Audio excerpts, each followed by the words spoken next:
एक समय की बात है, एक जंगल में एक बंदर और एक कबूतर अच्छे दोस्त थे। वे हमेशा साथ रहते थे और एक दूसरे के साथ खेलते थे। बंदर बहुत ही चालाक था और कभी कभी उसकी चालाकी उसे मुश्किल में डाल देती थी। एक दिन बंदर ने कबूतर से कहा, मेरे दोस्त, तुम जंगल के ऊपर की ओर उड़ते हो, लेकिन मैं यहाँ सभी फल खा लेता हूँ। हमें तो तुम्हारे साथ कुछ फल बांटने की आवश्यकता है। कबूतर ने बंदर की बातों में आकर उसके साथ फल बांटने की सोच ली। बंदर ने यह देखकर एक योजना बनाई कि वह कबूतर को धोखा देकर अपने लिए ज्यादा से ज्यादा फल प्राप्त करेगा। वह उसके पास गया और कहा, दोस्त, तुम ऊपर की ओर उड़ सकते हो, लेकिन मुझे यहाँ से ऊपर तक नहीं पहुँच सकता। क्या तुम मेरे लिए कुछ फल ले आ सकते हो? कबूतर ने उसकी मदद के लिए हाँ कह दी। बंदर ने उसे अपने लिए फल लाने के लिए ऊपर की ओर उड़ने के लिए कहा। कबूतर ने खुशी खुशी उड़कर फलों की खेती के पास गया और एक फल की बोतल में भरकर वापस आया।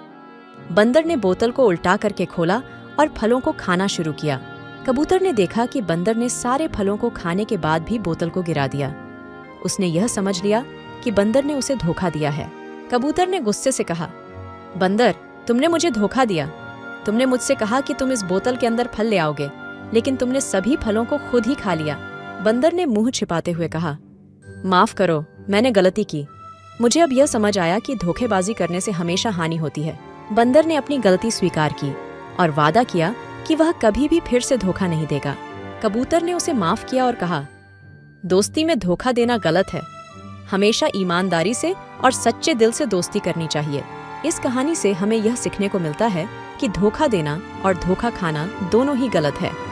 हमेशा सच्चाई और ईमानदारी से जीना चाहिए और दोस्ती में विश्वास रखना चाहिए।